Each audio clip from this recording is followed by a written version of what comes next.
ทาง YouTube สถานีวิทยุเครือข่ายคลื่นสีขาวชาวประชา FM 104.50 เมกะเฮิรตซ์วัดฝายหินจังหวัดเชียงใหม่ FM 88.25 เมกะเฮิรตซ์วัดศรีปันเงินอำเภอสันป่าตองจังหวัดเชียงใหม่พร้อมถึง Facebook ท่านพระครูอภิวัฒนวิกรมรองเจ้าคณะอำเภอดอยหล่อจังหวัดเชียงใหม่ Facebook วัดพุทธภาวนาเวสเตอร์โรดจากประเทศสวีเดน Facebook พระครูโสพลปริยัติเนาะ Facebook ทำเป็นทีมทาง YouTube ก็จะเป็น IDTO ทำเป็นทีมสากล YouTube วัดจอมคำหลวงนะเขมรัตน์นครเชียงตุงแล้วก็ Facebook ท่านอาจารย์พระมหาวรเชษฐ์มหาวิริโยพร้อมถึงภาคีเครือข่ายเพราะว่าบรรดาท่านผู้ฟังท่านผู้ชมที่กำลังติดตามตั้งเมืองน่านเมืองแป่ลำปางพะเยาเชียงรายเชียงใหม่แม่ฮ่องสอนลำพูนพร้อมถึงบรรดาท่านผู้ฟังท่านผู้ชมทั่วโลกเด้อวันนี้ก็เป็นภาคภาษาเมืองรายการพระพุทธศาสนา4แผ่นดินซึ่งเก่ากับผมอัตมภาพพระครูโสพลปริยัติก็ได้นำรายการมาพบกับบรรดาท่านผู้ฟังท่านผู้ชมเป็นประจำทุกคืนวันเสาร์เวลาตั้งแต่20:00 นเป็นต้นไปเราจะถึงเวลาประมาณ20:00 นซึ่งวันนี้นั้นก็ออกอากาศที่วัดอินทปัญญารามบ้านกองฝ่ายหมู่ที่12ตำบลบ้านปิ่นอำเภอรองจังหวัดแพร่เดินทางมาปฏิบัติศาสนกิจเตรียมส่งท้ายปีเก่าต้อนรับปีใหม่วิธีธรรมวิธีไทยวิธีพุทธฉะนั้นก็ในค่ำคืนวันนี้ก็อาจจะบอกว่าบรรดาท่านผู้ฟังท่านผู้ชมเป็นจะได้พ้องที่เมืองแปร่นี่รู้สึกว่าอากาศจะเย็นๆหนาวๆสักหน่อยฉะนั้นก่อนที่เราจะไปพบกับผู้ร่วมรายการก็อย่าลืมเด้อบรรดาท่านผู้ฟังทั้งหลายกดไลค์กดแชร์กดติดตามเพื่อที่จะเป็นกำลังใจกับคณะทำงานช่องธรรมะเป็นทีมแล้วก็โดยเฉพาะกดติดตามแล้วก็จะไปลืมส่งข้อความมาทางอินบ็อกซ์อยากจะสนใจเกี่ยวกับเรื่องจะจะจ๋าเรื่องอะไรอย่างบอกว่านี่ก็บอกว่าติดตามอยู่ที่ฝรั่งเศสโอ้โหวันนี้ของที่อยู่ที่ฝรั่งเศสของหลวงพวกกำนันสมหวังนี่พวกกำนันสมหวัง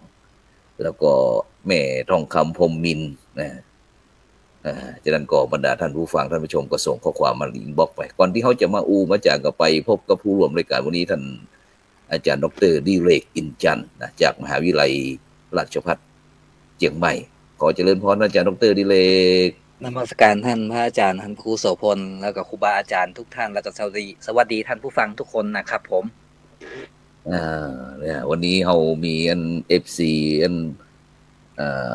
พวกกำนันสมหวังเดินอยู่ที่ฝรั่งเศส วันนี้โมโหว่าจะพอจะฟังออกก่อนเนาะท่านอาจารย์ดร.ดิเรกเนาะ โดยเฉพาะในวันนี้ต่างคนละมุมวันนี้บ้องท่านอาจารย์ดร.ดิเรกอยู่ที่เชียงใหม่พระครูโสพลอยู่ที่เมืองแพร่เป็นจะได้พ้องรู้สึกว่าตั้งแต่ คริสต์มาสทักทายพี่น้องบรรดาท่านผู้ฟังท่านผู้ชมด้วยเนาะ Merry Christmas เนาะ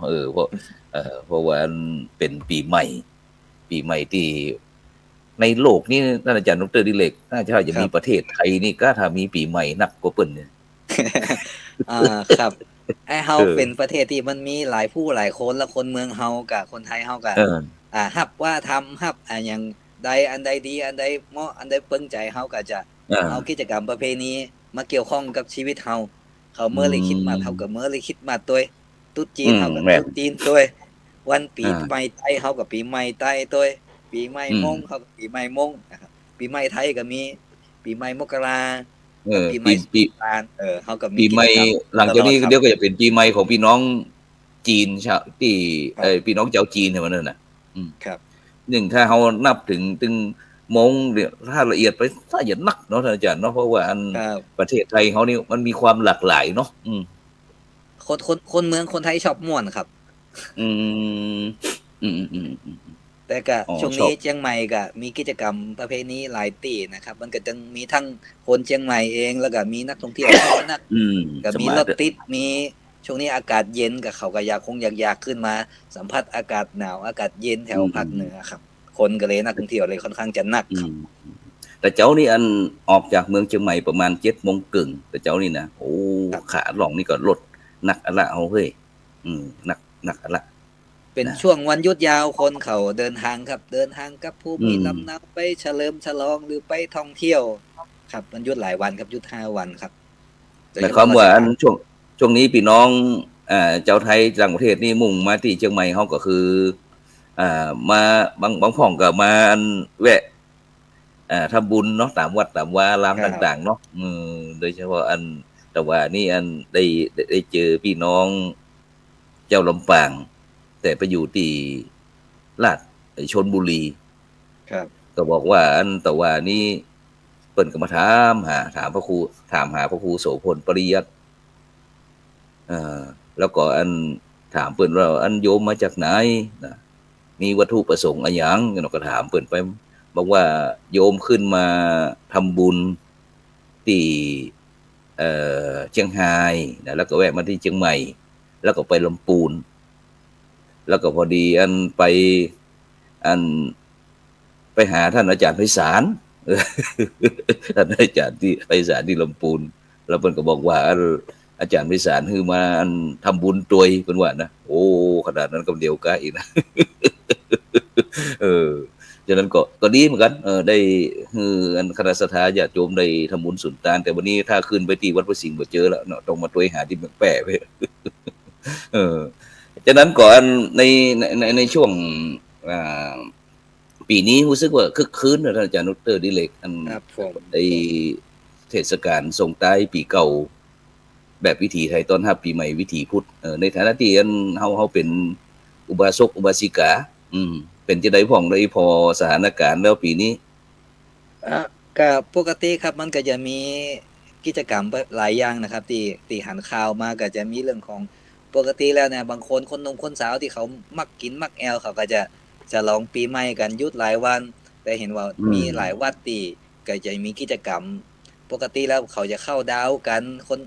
แต่ว่าถ้าสายวัดนี่ก็จะเป็นพวกสวดมนต์ข้ามปีกับตักบาตรปีใหม่นะครับอย่างที่ราชภัฏเนี่ยครับก็เป็นหน่วยงานเป็นมหาลัยในท้องถิ่นกับเอาก็มีกิจกรรมอยู่นะครับวันที่1มาเจ้านะครับ6 โมงเขาก็จะทำบุญตักบาตรปีใหม่กันนะครับแต่ว่าผมก็เชื่อว่าหลายวัดนะครับบางของอาจจะสวดมนต์ข้ามปีกะหรือว่าจะมาใส่บาตรมาเจ้าวันปีใหม่นะครับท่านพระอาจารย์นะครับทั้งวัดมีข่าวว่าวัดไหนของครับเพื่อญาติโยมเพิ่นสนใจว่าจะไปสวดมนต์เชียงใหม่ของเฮานี่ก่อน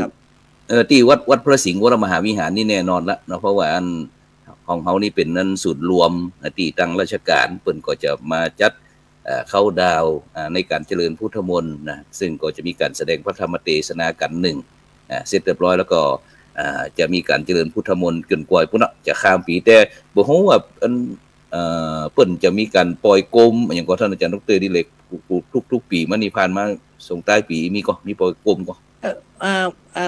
กระทงยังบางตีก็คงจะมีอยู่ครับแต่ว่าปกติถ้าเกิดปล่อยโคมแต่เขาก็จะไปเล่นกันหยี่เป่ง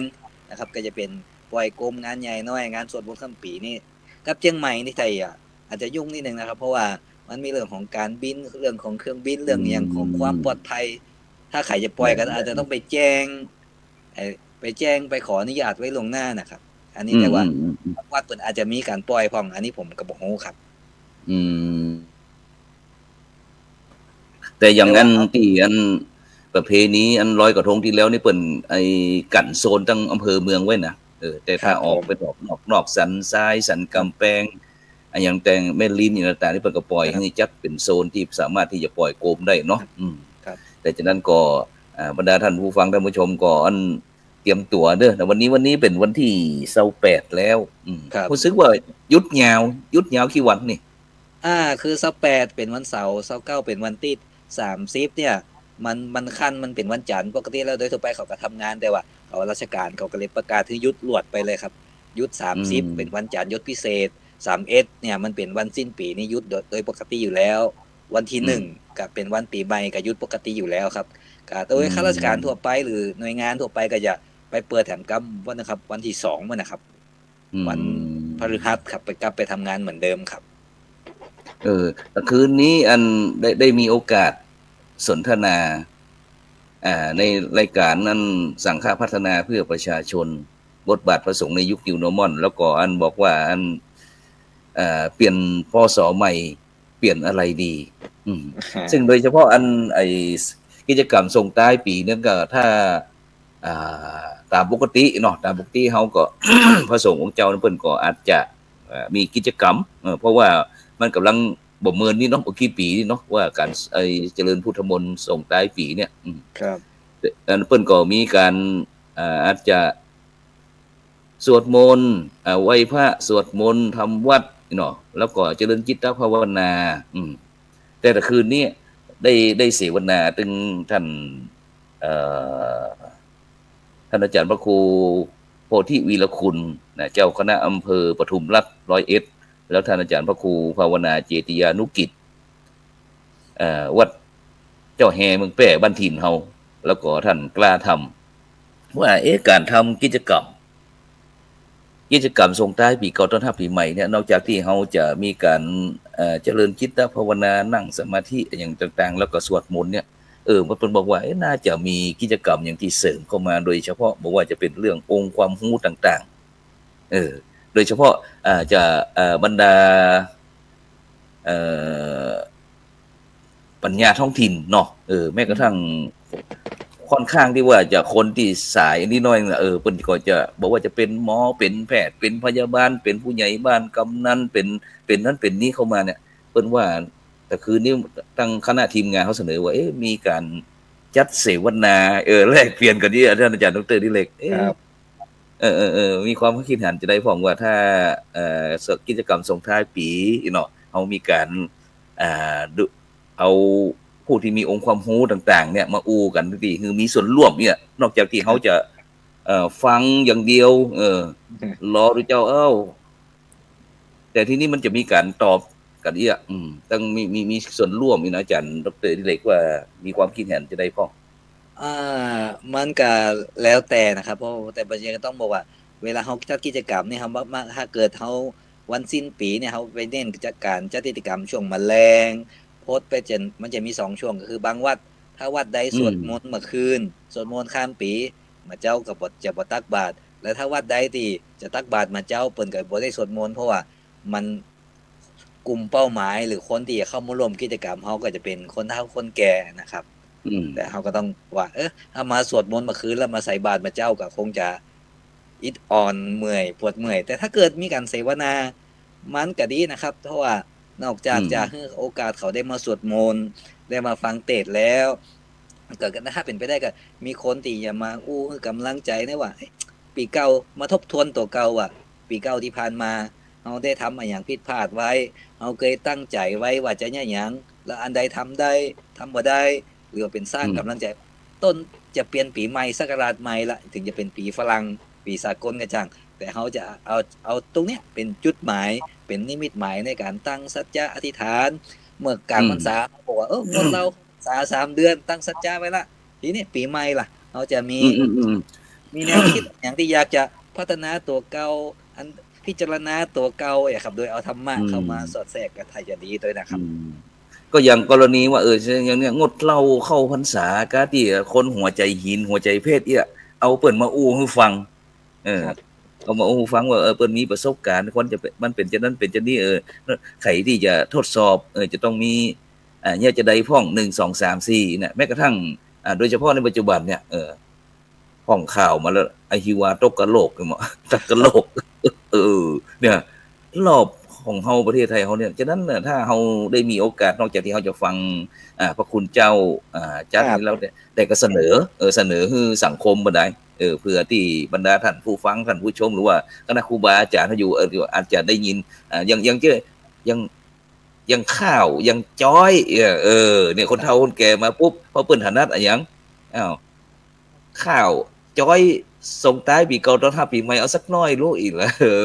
จะมีเป็นต้นเนี่ยเข้าท่าน่ะเพราะเออๆๆเพราะปกติส่วนมากเขาก็สวดมนต์แล้วก็ฟังเทศน์จะอืมคนฟังก็ทำตามอันนี้ไปมันอาจจะเป็นเรื่องของสายวัดสายวาไป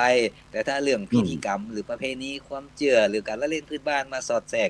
มันก็อย่าถ้าจะม่วนอยู่ครับดีกว่าไปนั่งซอเอี้ยซท่องบ่ได้อเอี้ยซอล่องหน้านี่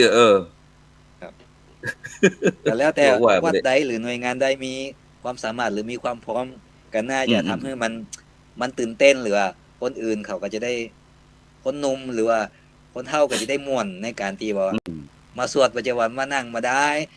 แม่นเขาเป็นผมก็เคยเป็นบวชมาก่อนแล้วก็ไปเข้าร่วมกิจกรรมอย่างเงี้ยเจริญพรบางครั้งการไปนั่งเมินๆมันก็ไขหลับไขนอนมันไขรู้สึกว่ามันหยังใกล้นะเนาะครับนั่งเหมือนนี่รู้สึกว่ามันเบื่อหน่ายน่ะบางครั้งยิ่งถ้าพระพระคุณเจ้านี่ทำกิจกรรมคือว่าสายที่ว่ามุ่งทางสายเอกเนี่ยครับ นั่งไอ้เจริญพุทธมนต์สัก3ชั่วโมงหรืออีกตั้งแต่7โมงไปถึงก็พุ่นแล้วก็นั่งสมาธิให้มันสัก3ชั่วโมงนี่ ครับ จะมีคนว่ะเออใครจะอยู่ได้ก็อืมครับก็เป็นแนวคิดที่ก็ต้องลองเอามาปรับปรุงใจมันก็อาจจะทำให้น่าสนใจแล้วก็อาจจะอืทำให้มคนอื่นเข้ามาอยากจะเข้ามาร่วมนักขึ้นกว่าเดิมอะครับอืมแต่ผมก็มองว่าๆยังอ่ะมันก็ดีขึ้นนะครับเจิดจากก่อนเนี่ยเฮาปีใหม่นี่เฮาบ่ทางสายวัดเฮาบ่ได้จัดกิจกรรมหยังเลยปล่อยให้เขาแม่นไปเฉลิมฉลองมารู้เนี่ยเฮาก็ดึงมวลชนกับเพื่อโอกาสเอคนอที่อยากจะมาไหว้พระสวดมนต์เป็นสิริมงคลกับตัวเก่าปีเก่าผ่านไปแล้วมาเริ่มต้นใหม่ในสายธรรมะหรือว่ามีอืมธรรมะเข้ามาเกี่ยวข้องกับวิถีชีวิตนักขึ้นก็ดีครับผมงานวิจัยท่านอาจารย์ดรดิเรกบอกว่าอันงานส่งท้ายเจริญพุทธมนต์ส่งท้ายแบบวิถีไทยต้อนรับปีใหม่วิถีพุทธเนี่ยช่วยคนที่สิทธิรสสิทธินักเลยท่านอาจารย์ดรดิเรกครับผมสมัยก่อนนี้พระสงฆ์เจ้าเฮาบ่ได้ทำกิจกรรมเหล่านี้เนาะแต่ก็จะมีบรรดาวัยรุ่นวัยสะล่วงพ้องอย่างต่างๆออกไปกินเหล้าเมายากันเสร็จแล้วก็ขาดสติอะ ครับเกิดอุบัติเหตุพ่องบาดเจ็บล้มตายแม้กระทั่งเสียชีวิตกันนักนะแต่เพิ่นบอกว่าหลังจากที่ทางรัฐบาลคณะสงฆ์ไทยเขาได้รณรงค์เกี่ยวกับการสวดมนต์ส่งท้ายข้ามปีแล้วก็ทำบุญตักบาตรเนี่ยรู้สึกว่ามันดีขึ้นนะยังดีกครับว่าที่อันวันนี้ก็เกือบเหมือนกันนะวันนี้อันเดินทางกันมาจากเชียงใหม่มาพอดีโซเฟอร์พี่หนานติดพะเยาอันตีนนักไปหน่อยเพราะอันเลยเข้ามาที่อำเภอรองมาที่อำเภอรองกับท่านอย่าย่ำน้อยโดนยิงแป๊บกับหนึ่งเพราะเพิ่นจับความเร็วไงตำรวจบอกว่าอันพระอาจารย์ครับอาจารย์ของอาจารย์นี่115นะครับ มันเวยนักไปหน่อยครับเกินไปหน่อยหนึงอีกว่าอันขอสุมาเด้อโยมอีเนาะอันพอดีอันโชเฟอร์มันถ้าเหยียดตื่นเต้นไปหน่อยนะตีนมันนักไปหน่อยนะขอสุมาเด้ออีเนาะพอดีเพิ่นก็บอกปั๊บก่อนเพิ่นก็ยกคือโอ้มันมีใบครับ อะเอ่ออันนี้ก็คือคนขับยังบ่ได้กินเหล้าเมายามีสติมันก็ยังนี่ขควบนาดว่าบ่ได้คุมลมได้กินเหล้าเมาเยอะเด้อนะแต่ถ้าเนี่ยถ้าคนกินเหล้าเมายาขับเร็วขนาดนี้โอกาสเกิดอุบัติเหตุก็อาจจะหนักแม่นแทนอาจารย์อืมฉะนั้นก็อันเฮาคืนนี้เฮาลองมาเสนอเนาะให้บรรดาท่านผู้ฟังท่านผู้ชมเพื่อที่จะได้เพราะวันนี้มันเหลือเวลาหลายอยู่วันนี้ก็แค่วันที่28 29 30 31ก็เหลือ2-3วันก่อนนะฉะนั้นก็คณะครูบาอาจารย์หรือว่าคณะกรรมการวัดหรือว่าคณะศรัทธาญาติโยมเนาะลองเอาไปพินิจพิจารณาบ่เด้อนะว่ากิจกรรมในทุกๆปีที่ผ่านมาเฮาก็จะมีการนั้นเจริญพุทธมนต์แล้วก็นั่งสมาธินะแต่กิจกรรมที่นี่ มาหนาวๆแบบนี้ท่านอาจารย์ดรดิเรกครับอืมเข้าแคบเข้าหลามนี่ก็น่าสนเนอะแต่ก่อนนี้อันอาจจะมีบางวัดที่เปิ่นก็มีน้ำปานะเนาะน้ำปานะน้ำกระเจี๊ยบอย่างต่างๆนี่ก็ความจริงต้องบอกว่าคือเมื่อก่อนวิถีชีวิตของคนเมืองเฮามันอ่าก็ของกินของกินของกิจหรือกิจกรรมความบันเทิงหรือว่าสิ่งที่มันทำให้ม่วนหรือว่ามันแก้เหงาแก้เครียดหรือว่าเป็น สิ่งของกินตามฤดูกาลตามหน้าตามยามเนี่ยคือถ้ามันหน้าหนาวปุ๊บเนี่ยมันจะค่ำโวยปกติเฮา3 ทุ่ม 4 ทุ่มรับทีเนี้ยมันค่ำมาโวยแล้วก็การต้มการน้ำมันก็เสี่ยงไปแล้วมันเกิดเวลาค่ำมาปุ๊บอาบน้ำแล้วก้าหยังแล้วก้ากับมาหนาวก็ดังไฟหิงไฟกันเป็นหมู่นั่งอู้นั่งจากันนั่งอู้มาได้มันก็ง่อมเอามันก็เอาเข้ากะเอาข้าวเย็นมาปั้นเป็นก้อนมาอัวหยังก็จีไฟกินไปมีเอาข้าวแคบมาหิงเอาข้าวควบมาหิงมันก็เป็นของกินเล่นเป็นการม่วนเป็นการพบปะสังสรรค์หรืออู้จากันมีเผือกนี่เนาะเผือกที่ก้นตูหั่นนะที่อันกลางนี่นะเผือกกับมันแก้วนี่ก็เข้าท่าเด้อมกอีนะดังไฟเนี่ยเพราะว่าอันวันนี้เกิดมาจนเป็น50 กว่าปีท่านอาจารย์ดร.ดิเรกวันนี้น้องไปได้เอาก้อนขะลอขะแล่มันคล้ายกันของเปิ้นฮ้องว่าหมูอีนะมันที่เป็นขะลอขะแล่เป็นก้อนน่ะครับนึงมันคืออาจารย์ฉันวันนี้อาจารย์ก็ว่ามันคืออะหยังเพิ่นบอกว่าหมูที่ต้นนั่นน่ะตุลุงด้วยนะโอ้มันเป็นเครือครับเป็นน้ำอ้อนนี่ก็เคยเก็บอยู่ครับมันเป็นหน่วยลิกปอกหน่วยใหญ่ก็มีก็คือบ้านถ้ามันล่องกวางผมหรือว่าผมไม่แน่ใจอาจจะเป็นหมู่บ้านผมนะครับอยู่ล่องกวางเนี่ยห้องว่ามันโมบ้านผมออกเสียงมันโมครับหรือผมจำผิดกับบ่ฮู้นะก็คือเวลามันอ่อนเนี่ยครับหน้าหนาวมันจะออกหน้าหนาวนี่ใบมันแห้งมันเหี่ยวแล้วมันเหลืองห้อยหรือน้อยหัวเนี่ยมาเจ้ากะแมลงกะดังไฟหิ่งหนาวกันเท่ากับเอาไปเคลียร์ทานออกมาแล้วก็เอามันเนี่ยไปมกในทานท่านแล้วก็มาแกะกินมันมีตั้งสีขาวสีม่วงนะครับตอนแรกๆเฮาก็นึกว่ามันก๋อยก็นะนึกว่ามันเป็นก๋อยฮู้จักก็ก๋อยฮู้จักอยู่ครับแต่ก๋อยนี่บ่เคยได้เนี่ยกินนะครับแต่ว่ามันโมเอามันก็เอาหยังสาคูอันนี้ที่คือช่วงที่มันออกหน้าหนาวเนี่ยครับที่คือเอามามกกินเพราะว่าสมัยก่อนมันบ่ได้มีของขนมคบเคี้ยวขายอย่างอี้ล่ะครับมันของเข้ามันก็เขียมเนาะเข้ามันเขียมเข้ามันเขียมนี่ก็อันท่านอาจารย์ดร.ดิเรกถ้าไอ้อู้ถึงเรื่องก๋อยก้อยอีนะก้อยที่อันวันก่อนนั้นอันแต่ก่อนนั้นเฮาจังไปที่พระสิงห์ UK ที่ประเทศอังกฤษเนี่ยฝรั่งชอบขนาดนักก้อยนี่นะก้อยของอันเมืองแป้เขานี่นะที่ไส้น้อยอ่ะเด่นใจอ่ะครับถ้าคนใดเดินได้ขับรถเดินทางผ่านสายจากเด่นใจจากอุตรดิตถ์มาเด่นใจหรือว่าจากเมืองรองมาทางเด่นใจก่อนจะเข้าสุขเบญจะเข้าเด่นใจเนี่ยมาจาก2ข้างทางก็จะมีร้านขายก๋อยกลายเป็นผมก็มองว่าเป็นสินค้าของฝากนะเวลาไปนะเวลาผมบอกผมจะกลับบ้านสินค้าโอท็อปเลยนะก๋อยมาต้วยนะครับมีทั้งก๋อยที่ทอดแล้วทอดธรรมดาที่แห้งตากแห้งก็มีดิบเตี๋ยเอาไปเนี่ยปรุงคนเอาไปทอดคนเดียวก็มีครับเข้าท่าเอามาทอดอันเลี้ยงศรัทธาญาติโยมไปคืนนะเนาะเข้าท่าเลยนั่นน่ะแล้วก็ที่สำคัญนั้นวันก่อนได้มีโอกาสเจริญพุทธมนต์ที่หน้าวิหารหลวงวัดพระสิงห์วรมหาวิหารพอดี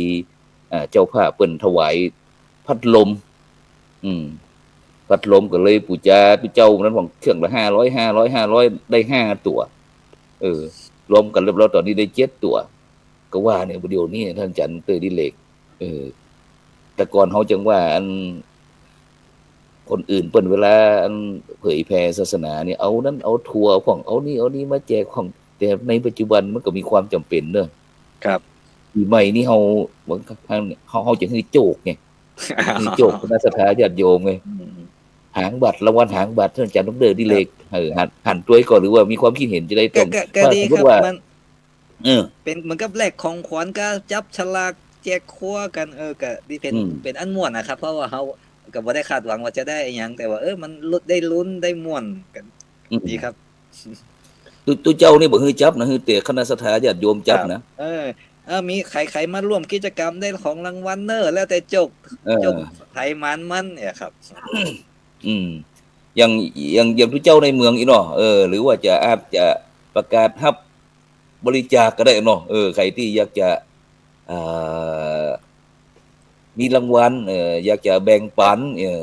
มี ก็ นั้นมีนี่มา ก็เคยได้ยินหลายวัดนะครับที่เปิ่นเคยเนี่ยกันก็คือศรัทธาที่มาอยู่กินกับวัดตั้งบ้านนอกครับบางทีก็แบบว่าปีใหม่ปุ๊บก็คือศรัทธาคนแลกของขวัญกันคนเฒ่าเปิ่นก็ม่วนนะคนอันละ50 บาทคนละ50 บาท100 บาทก็ซื้อมาแลกกันได้ม่วนได้อิหยังกันนะครับ ไม่อย่างว่าท่านอาจารย์ดรดิเรกวันนี้ไปแอวหาโยมป้อมาโยมป้อก็บอกว่าโอ้เงียบเหงาพอทั้งเงียบปิงเย็นจ้อย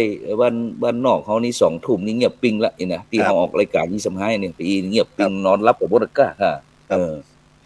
ฉะนั้นแม้แต่ละเด็กละอ่อนจะวิ่งตามตามถนนหนทางก็บ่มีแล้วเด้อละอ่อนบ่นี่หมาวอหมาวอนี่บ่มีแล้วระวังเด้อล้อควายมันไอ้ล้อที่ควายมันตกใจอะเนาะหกกล้มตามถนนหนทางเด็กละอ่อนนี่วงแตกแต่ในปัจจุบันนี่อาจารย์กลับมาที่ชุมชนละอ่อนเสียงให้เมื่อคืนยังบ่มีเลยท่านอาจารย์ดีเลยครับผมมันสังคมมันเปลี่ยนไปเมืองเดียวบ้านเฮามันก็แปลงบ้านก็อยู่กันมิดชิดมีรั้วรอบขอบชิดมันก็บ่ได้ฮกเลนหล่นปื้นเฮือนบ้านนี่พดบ้านพุ่นมันบ่มีเหมือนเก่าแล้วครับแล้วก็คนมันก็เกิดน้อยลงแต่คนต่างเปิดทีวีเปิดอะไรอย่างไปมันก็เกิดน้อยครับตายนักครับฉะนั้นก่อนอย่างหน้าหนาวเนี่ยครับมันก็มีตามบ้านก็จะมีคนเฒ่าไม่อย่างพูดถึงเรื่องหน้าหนาวเนี่ยกับคนเฒ่าเนี่ยเคยได้ยินกันไหมหน้าหนาวมาแล้งเนี่ยคนเฒ่าเนี่ยสมัยนี้เขามีเครื่องทำน้ำอุ่นเมื่อก่อนเคยได้ยินเขาว่าอยู่คนเฒ่าเคยหานอยู่เหมือนกันนะบ่าย 2 บ่าย 3นี่ก็ตักน้ำใส่เปใส่กระมังใส่ตากเอาไปตากแดดไปตากเอาไปตากแดดมาแล้วเอาไปอาบน้ำมันหน้าหนาวครับวันนี้อุไลนี่อาจารย์ดร.ปุรวิทย์วันทะทวงเขานี่ถ้าอย่าเบี้ยววันนี้เนี่ยครับบ่หันนั่นโผล่มาเด้อเป็นออนนี่เคยแม่อุ้ยบ้านผมคนเป็นลูกครึ่งครับผมพ่อแม่นานก็เคยไปเห็นแม่อุ้ยพ่ออุ้ยคนเฒ่าสมัยก่อนเปิ้นบ่ได้อันนี้นะมันมี2อย่างคือเอาน้ำเย็นน้ำใส่คุใส่กระมังไปตากแดดแล้วแมลงก็เอามาอาบหรือบางคนก็ต้มน้ำอาบนะครับอันนี้คือกิจกรรมคนเฒ่าหน้าหนาวกับมาเจ้ามาปุ๊บเขาก็เคยได้ยินเขาอู้เล่นกันรับจ้างคนเฒ่าไปตากแดดคือเอาไปมาเจ้าครับมันหนาวกว่าอย่างงั้นลูกไปลูกสาวกับไปแยกกับเข้าคนเฒ่าไปอุ้ยก็อยู่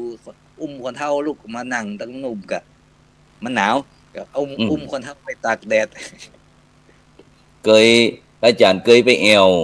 หาคนเฒ่าแม่อุ้ยคนหนึ่งถามเปิ้นแม่เจ้าเนี่ยเปิ้นว่าอันเป็นจะได้พ้องเนาะเฮาก็ถามแล้วอันกินข้าวงายหรือยังกินข้าวลำก็เพิ่นว่าจะได้คาบนี้ยังแคนน้อยนึงกินข้าวอุ่นฮ้อนกับจีนปิ้งว่านะหน้าหนาวยังแคนน้อยเพิ่นว่านะเฮาก็ว่าถ้ากินข้าวจีนปิ้งกับอันข้าวอุ่นฮ้อนบ่ล้ำแล้วบ่ฮู้หยังจะล้ำแล้วอีนะครับผมกับหน้าหนาวเนี่ยก็ชอบนะเป็นอ้อนชอบนะครับแต่ว่ามันก็มีตึงดีตึงบ่ดีนะคือแมลงก็คือเฮาบ่ได้จากคนเฒ่าหรอกเฮาบ่ได้ต้มเฮาบ่ได้เอาน้ำไปตากแดดมาอาบเฮาบ่ได้ต้มน้ำอาบคืออยากอาบน้ำครับพระอาจารย์หน้าหนาวเนี่ยอยากอาบน้ำอาบขัน2ขันก็หนาวกันแล้วอาบเสร็จวิ่งเข้าไปหิงไฟน้ำอาบมาเย็นมันก็มาหิงไฟปุ๊บหน้าหนาวสมมุตินะครับหน้าแข้งเนี่ยแขนเนี่ยแตกเป็นตาเพราะว่ามันไม่มีหิงไฟนักวันเดือนพรอยู่แห้งอาจารย์นี่ก็บ่ธรรมดากันนะอาจารย์ดร.ดิเรกที่อยู่เชียงใหม่เนี่ยรู้สึกว่า 2-3 ครั้งแล้วนะแปะน้ำนี่นะบ่ว่าแม้แต่ละอ่อนนะแม้แต่คนเฒ่าคนแก่คนใหญ่ก็ยังแปะน้ำก็มีน่ะ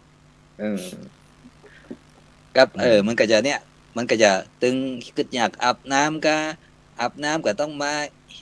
หิงไฟกับหน้าแข้งแตกแขนแตก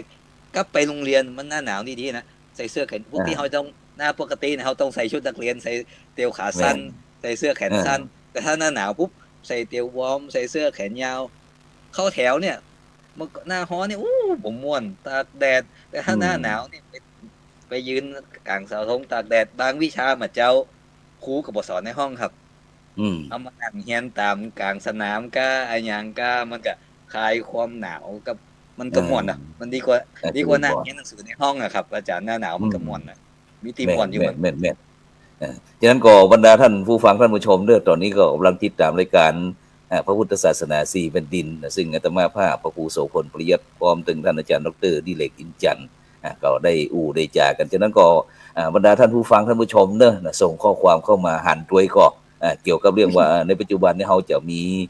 รางวัลห่างบัตรนะให้หันด้วยกันเพราะว่าจะเป็นนั่นพวกกำนันสมหวังเนื้อหันตัวก็ส่งยิ้มเข้ามาแม่ทองคำพรหมมินทร์นะแล้วก็คุณสันผลศิลาอาจารย์สุวรรณมีสมในอย่างต่างๆที่ส่งข้อความมาทางอินบ็อกซ์เข้ามานะฉะนั้นก็ตอนนี้ก็ออกอากาศที่วัดอินทปัญญารามนะบ้านกองฝายนะหมู่ที่12ตำบลบ้านปินอำเภอรองจังหวัดแพร่นะเพื่อที่จะมาเตรียมทำกิจกรรมเทศกาลส่งท้ายปีเก่าแบบพิธีไทยต้อนรับปีใหม่แบบพิธีพุทธนะเพราะว่าบ้านนอกของเฮานี้ถ้าพระคุณเจ้าที่บ่เสียสละแต่นะท่านอาจารย์นกเจอหรือเล็กเพราะบ้านนอกเฮาเดี๋ยวนี้พระสงฆ์องค์เจ้านี่ขาดฉะนั้นเฮาก็หวังว่ารางวัลห่างบัตรเนี่ยจะคือกำลังใจคือเด็กอ่อนกับคนเฒ่าคนแก่บ่ได้เพราะว่าในปัจจุบันในชุมชนสังคมหมู่บ้านเฮานี่คนหนุ่มคนสาวบ่ได้อยู่บ้านละครับต่างก็ไปทำการทำงานกันอย่างหมดเนาะครับก็นั่นแหละมันก็ว่าท่านอาจารย์มีพัดลมอยู่5ตัวจะแจกคน1ก็ยังคน1แจกคน1ก็ยังคน1เอาจับฉลากเอาครับบุญมีพอดีมีแถมท่านอาจารย์ดุเรกนอกจากที่จะมีไอ้วันนั้นไปบิณฑบาตที่โรงเรียนวัฒโนไทยพายัพตึงนมตึงข้าวนมตึงมาม่าตึงปลากระป๋องมัดไว้หั่นประมาณเกือบ200ชุดพุ่นนะถ้ามาที่วัดอินทปัญญารามนี่แน่นอนละได้แน่ของติดไม้ติดมือของขวัญปีใหม่ตั้งวัดตั้งวานะฉะนั้นสังคมมันเปลี่ยนเนาะแต่สมัยก่อนนี่เฮาก็เวลายังดีๆลำๆต่างๆเนี่ยคณะสัตยาญาติโยมพี่น้องพุทธศาสนิกชนก็จะมักจะเอามาตานเอามาถวายพระสงฆ์สามเณรพระพุทธเจ้าก่อนนะอย่างที่แหมเมื่อกี้บ่ถึงสักกึ่งเดือนนี่ก็ประเพณี4เพ็งมันนั่นน่ะครับอย่างอันประเพณีตานเข้าใหม่ครับประเพณีตานหลัวหิ่งไฟพระเจ้าอีกท่านอาจารย์ดร.ดิเรกบัดเดี๋ยวนี้อันบ่ฮู้ว่ามันจะมีอยู่ก่อเพราะวันนี้เดินทางมาผ่านที่วัดโพธิบุพารามหันอันหลัวไม้จี้เพิ่นจะเอาไม้จี้ที่เป็นหนามนั่นเราเสร็จแล้วเพิ่นก็ครอบครัวนี้มีกี่คนก็จะสมมุติว่ามี7คนก็เอา7เล่มอีเนาะเอา7เล่มอีเอามามัดเอาก็มัดเอามาตากไว้นะที่จะประเพณี4เพ็งเนี่ยบ่ฮู้ว่าประเพณีทางพื้นบ้านล้านนาเฮาเป็นจังได๋แล้วก็ภาคอื่นมันจะมีก่อภาคอื่นจะมีก่อนนี่บ่ฮู้นะครับแต่ว่าอย่างบ้านผมเป็นน้าอ่อนเป็นน้อยๆนี่คือมันบ้านผมก็มันประเพณีเนี่ยก็เคยได้ยินคนเฒ่าคนแก่ว่าแต่ก็บ่ได้เนี่ยเพราะว่าบ้านผมก็เขียมแต่ว่ามาหันตีม่วนตีงานก็ตั้งเชียงใหม่ครับโดยเฉพาะที่แม่แจ่มนี่เปิ้นแบบเนี่ยกันเป็นแต่เป็นว่าความจริงเชียงใหม่หลายวัดปัจจุบันก็จะมีวัดต้นเกวนนะครับแต่เพิ่นจะมาเผาแมลงแต่มันก็เหมือนกับว่าประเพณีตานเข้าใหม่นี่หันทุกปีเนี่ยนะครับ4เพ็งก็คือเอาเกี่ยวเข้ากันมาเมื่อประมาณสักเดือนนี้ว่าเฮามีเข้าละแต่ว่าก็ยังบ่ได้ตานเดือแต่ว่ามันก็ยังก็มาเริ่มตานแต้ๆก็เดือน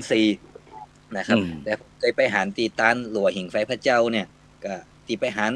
แรกๆอยู่เชียงบึงแปก็บ่ได้หันนะครับคือบ่ได้แอวเตียวไหนมาอยู่เชียงใหม่นี่ได้ไปแอวหลายตีก็ไปแม่แจ่มก็หันที่เปิ้นตานหลัวหิ่งไฟพระเจ้าเปิ้นเนี่ยแต่ครับตี3ตี4เปิ้นก็จุดไฟแล้วนะก็ยังครับถ้าอำเภอ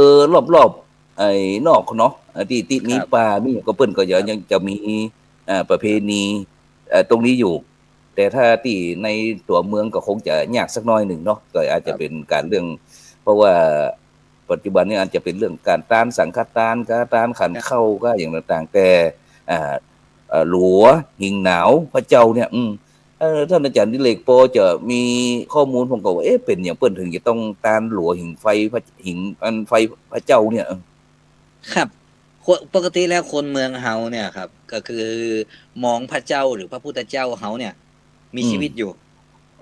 สังเกตครับเวลาเขาไปวัดมาเจ้าเฮาเป็นอย่างครับใส่เข้าพระพุทธใส่เข้าพระพุทธเกณฑ์พระพุทธ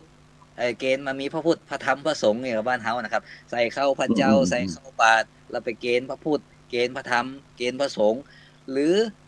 ตานน้ำพระเจ้าเนี่ยครับมันมีตานเข้าตานน้ำพระเจ้าแม้กระทั่งใส่ซองถวายพระเจ้ากันเนี่ยอย่างต่างๆเนี่ยเราต้องมีการพระพุทธมีการพระพุทธกันพระธรรมกันพระสงฆ์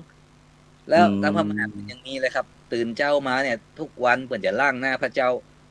คือตัวเหมือนกับว่าพระเจ้าพระพุทธเจ้าเขายังมีชีวิตอยู่นะครับเวลาเขานึกอันบุญของพระพุทธเจ้าตัวทีนี้มันเข้ามาหน้าหนาวไอ้เฮากันหนาวคนเฮากันหนาวเจ้าบ้านกันหนาวก็เลยน่าจะมีใจว่าพุทธเจ้าเปิ่นก็มีชีวิตอยู่นะอยู่ในวิหารนั่งในวิหารนั่นมันเข้ามาหน้าหนาวเขาจะเนี่ยอย่างใดก็เลยเอาหลัวนะครับเอาไปกองหน้าพระเจ้ากองหน้าวิหารจุดไฟแล้วก็เหมือนกับว่าพระพุทธเจ้าได้หิงหนาวแต่ผมชอบอันนึงที่ผมไปที่เมเจมก็คือเมื่อ20 กว่าปีไปแล้วครับ45ก็คือเขาจุดมาเจ้ามันหนาวนะครับแมลงปุ๊บเนี่ยเขาก็จะเอาไม้จี้ไม้โมกไม้อย่างที่ไม้ดีๆครับเอาหลอกปอกเปลือกมาแล้วเอาขมิ้นตาคือมันเหลืองแล้วไปกองสุมกันแล้วดังไฟมาเจ้าตู้เจ้าหลวงกับมาเปิ้นเวนตานเนี่ยนะตานกองตัวนะครับกาเมนตานเสร็จตู้เจ้าหลวงจุดแล้วก็เปิดประตูวิหารครับอยู่ซ่องนะอยู่หน้าควงหน้าตัดหน้าเลยหน้าวิหารเลยนะครับแล้วก็จุดไฟแล้วก็เปิดประตูไฟของตีกองหลวงที่มันส่องเข้าไปหาพระเจ้ามันงามนะครับบ่ต้องเปิดปิดไฟนะปิดไฟปิดหยังแล้วก็ส่องมันไฟมันก็ถึงมีเปิดกับบ่แจ้งแต่ว่าไฟที่มันลุกเปียเนี่ยไปกระทบพุทธเจ้าอยู่ในวิหารเป็นดีงามน่าศรัทธาน่าม่วนครับวูบวาบดีเนาะวูบวาบดีครับงามพระเจ้าเปิ่นก็ติดคำหรอกแม่นแจ้งได้ยินท่านอาจารย์ดร.ดิเรกบอกว่าอันพี่น้องเจ้าล้านนาของเฮาหรือคนเมืองเขาเนี่ยมักจะคิดว่าพระพุทธเจ้ายังมีชีวิตอยู่เนี่ยพระอาจารย์ก็เลยนึกถึงอันเวลาที่เฮาไปทางเชียงตุงเปิ้นมีการนั้นล้างหน้าพระเจ้าเนาะแล้วก็เบิกเนตรอย่างต่างๆนะมันมีความเกี่ยวพันเกี่ยวดองกันจะได้อันนี้ที่อื่นนี่ผมบ่ได้มีข้อมูลนะครับอันนี้ก็ต้องขออภัยก็คืออย่างพระเจ้าโดยเฉพาะพระเจ้าละแข่งที่มันดาเลเนี่ยคนพม่าเปิ้นเชื่อว่าตะปุษะกับภริกะที่ตอนที่เป็นไอ้วาสก2คนแรกที่พุทธเจ้าหลังพุทธเจ้าตรัสรู้แล้วเนี่ยที่เปิ้นอยู่สัตตมหาสถานนะครับที่อยู่อยู่กรรม49 วันนะครับไอ้ตะปุษะและภริกะที่เอาหญ้าค่ะเป็นโปกาไปขายจากพม่าไปอินเดียเนี่ยไปหารไปเปิดว่าเป็นคนที่พม่านะพม่าเปิ้นบอกเป็นส่งคนนี่เบิดคนพม่าไปกลางงัวล้อครับเอาเกลือไปขายแล้วก็ไปหาพระเจ้ามีญาติพี่น้องผีมาเข้าดนนิมิตว่าเขาไปหาพระพุทธเจ้านะแล้วก็เอาเข้าสตุเอาเข้าแห้งไปตามพระเจ้าเนี่ยครับแล้วมารู้เนี่ยเขาก็มองว่าเขาจะไปจำลองพระเจ้ามาแล้วก็เอาลมหายใจของพระเจ้ามาใส่องค์พระพุทธรูปพระเจ้าหลวงแสงติมันดาเลเขาก็เลยว่าสืบลมหายใจพระพุทธรูปองค์นี้สืบลมหายใจของพระพุทธเจ้ามาก็เลยมีชีวิตติมันดาเลเนี่ยเขาจะล้างทุกวันล้างหน้าตี4 เขาจะล้างหน้าเจ้าทุกวันแล้วที่เมืองเจียงตุงเนี่ยจะล้างเฉพาะศีลใหญ่นะครับแต่ที่เคยไปนะครับที่อันวัดหัวขวางนั่นนะครับผมวัดพระเจ้าหลวงครับอันนั้นก็คือจำลองมาจากเมืองมันดาเลเหมือนกันครับเมืองละแข่งฉะนั้นก็บรรดาท่านผู้ฟังท่านผู้ชมนะกำลังติดตามรายการพระพุทธศาสนา4แผ่นดินวันนี้ก็อู้กันสเปเฮละตั้งแต่เรื่องอันการนั้นเจริญพุทธมนต์ส่งท้ายปีเก่าแบบพิถีไทยตอน5 ปีใหม่แบบพิถีพูดก็โพดเข้ามาประเพณีตาม อันหลัวหิ่งไฟพระเจ้าแล้วก็โดยเฉพาะกับประเพณีประเพณีตานเข้าใหม่เข้าจีเข้าหลามที่คนเมืองเขาถือจะได้ก็ตรงนี้ช่วยขยายหน่อยเผื่อที่ละเด็กอ่อนที่กำลังฟังเขาอยู่คืออย่างที่เขาเก้ามานะครับว่าไอเดือน4เป็งเนี่ยมันเข้าหน้าหนาวอะครับอาจารย์หน้าหนาวปุ๊บมันเกี่ยวอย่างแล้วเนี่ยเขาวัน4เป็งเนี่ยเขามัน2เป็งนี่มันมีเป็งเขามีไม่นี่แล้วก็2เป็ง3เป็งเนี่ยก็มีอย่าง4เป็งนี่ปุ๊บเนี่ยเขาก็จะ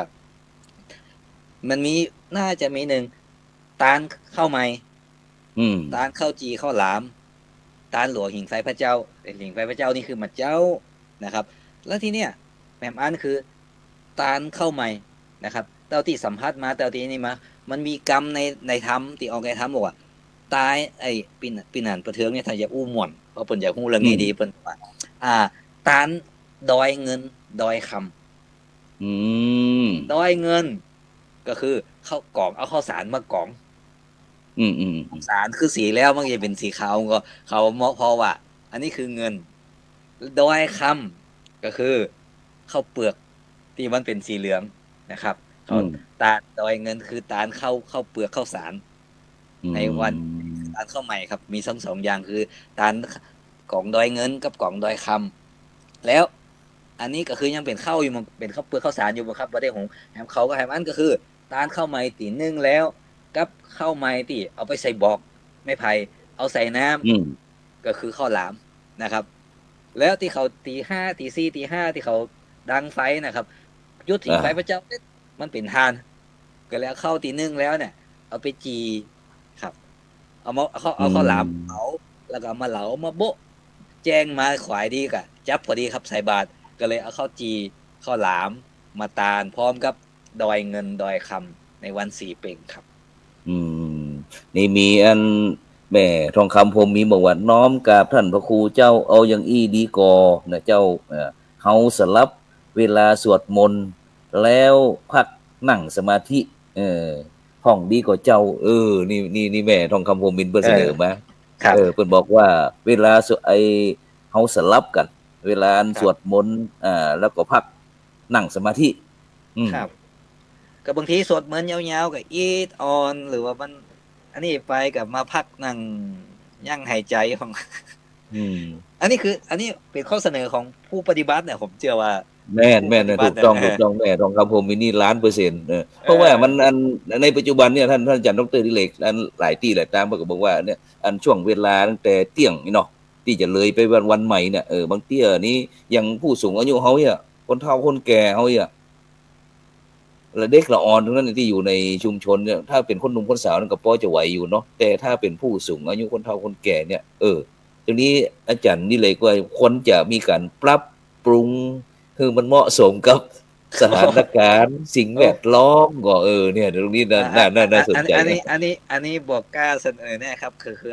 เอาใจพระอาจารย์เห็นว่าเหมาะสมแต่ผมก็มองว่าถ้าเกิดเฮาสวดมนต์ตั้งแต่ทำวัดเย็นมาแรง5 โมง 6 โมงหรือทุ่มไปถึง2 ทุ่ม 3 ทุ่มมันจะอย่าสวดยาวบางที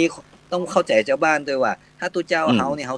สวดเป็นประจำอยู่แล้วเฮาฮู้กำบทแต่เวลาเยอะปีน้องศรัทธาเนี่ยปีไหนเปิ่นบ่ได้สวดประจำแล้วมีบทสวดมนต์ยาวๆตัวหนังสือก็ไฟบทแจ้งตัวหนังสือน้อย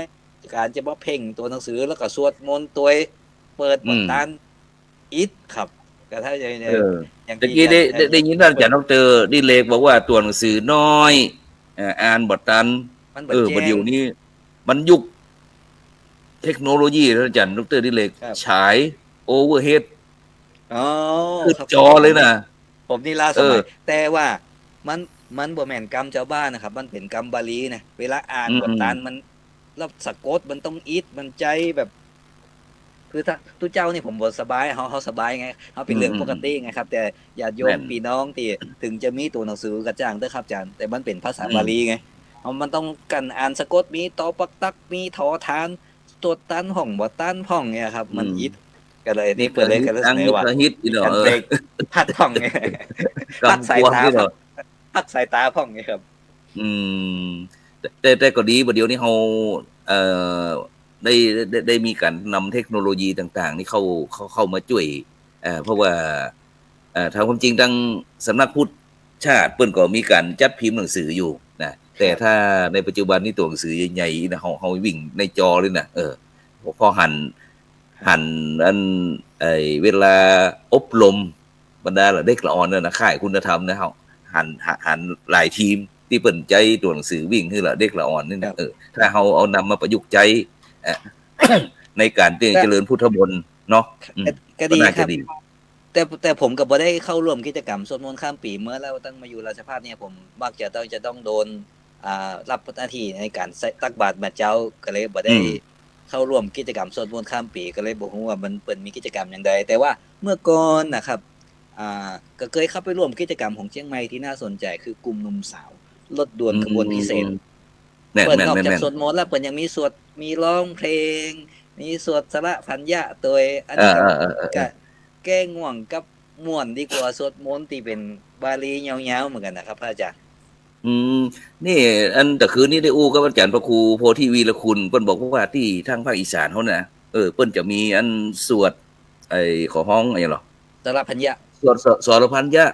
มีการแข่งขันกันด้วยนะคณะศรัทธาญาติโยมไม่ใช่ละเด็กละอ่อนนะคณะศรัทธาญาติโยมนี่นะจะเป็นทีมบ้านนั้นทีมบ้านนี้แล้วก็พระคุณเจ้ามีรางวัลติดไปรวมด้วยนะดีน่าสนเฮ้ยถ้าหมู่เฮามันเป็นทำนองมันก็มีความม่วนหรือบางทีก็เป็นร้องเพลงธรรมะก็ได้นะครับอาจารย์อย่างผมเคยไปอาจารย์น่าจะเคยไปร่วมครับรถบวนขบวนพิเศษของกลุ่มหนุ่มสาวเชียงใหม่ครับแม่นที่สารปีคือแต่ก่อนแต่ในปัจจุบันนี้ก็ยังว่าเนาะคนรุ่นใหม่มันหายไปบ่ได้สืบสานต่อท่านอาจารย์ดร.ดิเรกคนหนุ่มสาวรุ่นนั้นหนุ่มสาวรุ่นนั้น6-70 ปี80 ปีก็มีแต่คนรุ่นใหม่อายุสัก10ปลาย20ปลายบ่มี30ก็บ่มีนะฉะนั้นก็เป็นที่น่าเสียดายที่บรรดาคนรุ่นใหม่เฮาบ่ได้สืบสานต่อกับกลุ่มหนุ่มสาวถ้าอู้ถึงหนุ่มสาวเนี่ยท่านอาจารย์ดร.ดิเรกมันต้องอย่างนั้นแค่ประเพณีต้านกล้วยสลากเด้อบอกว่ากินบอกว่าต้านอย่างต่างกลุ่มหนุ่มสาวจะต้องมีบทบาทนะครับแต่ว่ากลุ่มหนุ่มสาวที่ไปหันมันก็บ่ได้หนุ่มได้สาวแล้วนะเรียกได้เป็นชื่อบ่ได้ส่วนมากก็อายุคือหนุ่มสาวสมัยก่อนนั่นแหละครับแต่ฉะนั้นก็อยากจะเชิญชวนเนาะอันว่าอันคนรุ่นใหม่เฮาลองมาช่วยกันคิดดูว่าอยากจะได้ที่เฮาจะเนี่ยให้สังคมของเฮาเนี่ยได้มีความสุขแบบมันยั่งยืนน่ะไม่ใช่ว่าประเดี๋ยวอย่างนี้ประเดี๋ยวอย่างเสร็จแล้วก็เอามาเซลฟี่กันถ่ายรูปเสร็จแล้วก็ไปแล้วอีกน่ะตอนนั้นสวดมนต์ไว้พากันอันเสร็จเรียบร้อยเอามาสวดมนต์อย่าถ่ายรูปส่งเพื่อนอย่างเสร็จแล้วไปนั่งกงกันนี่อีถ้าจะไปเข้าท่าหรือน่ะแต่เขาก็ต้องผมก็คิดว่าเขาก็บ่หันมีอีหยังสวดมนต์มาได้บ่ไปละอีกก็อาจจะเป็นอย่างคิดอย่างนี้ก็ได้นะครับอาจารย์เพราะว่าเขาบ่มีกิจกรรมหรืออันหยังที่สอดคล้องกับ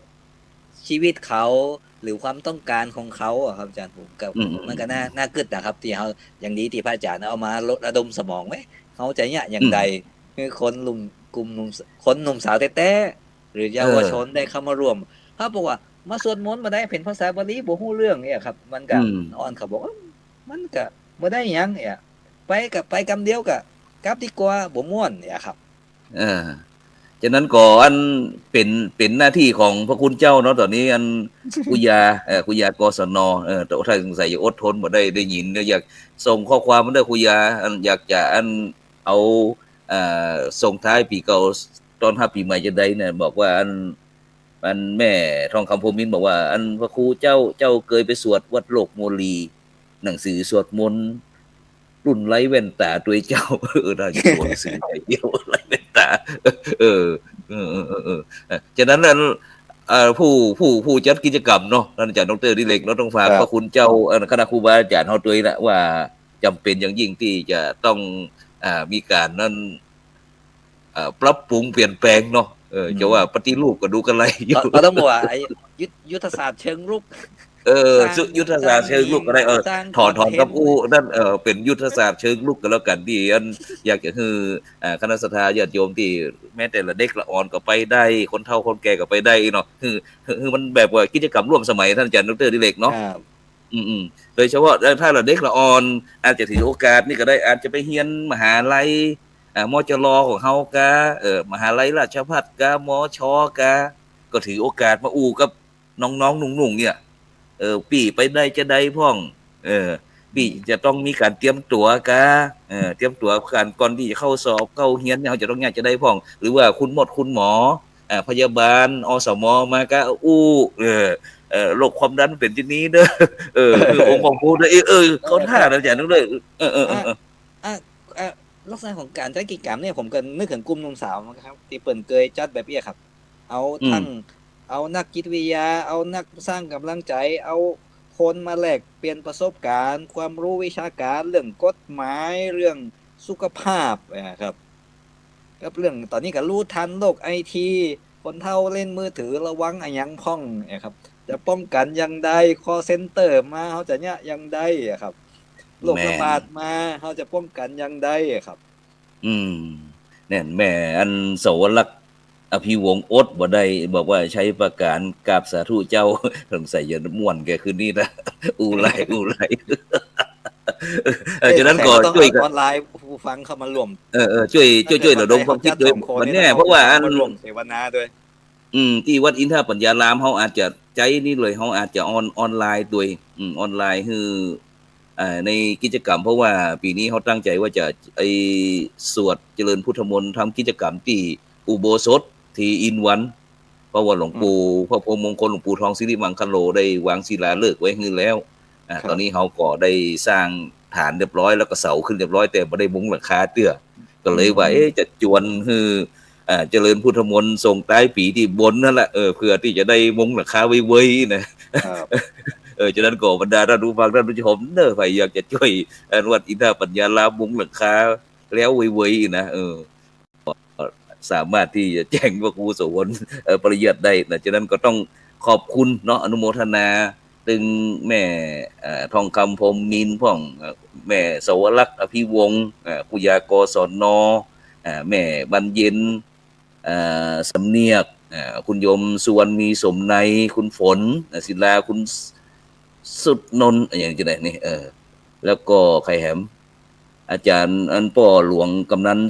ป่อกำนันสมหวังก็บรรดาท่านผู้ฟังท่านผู้ชม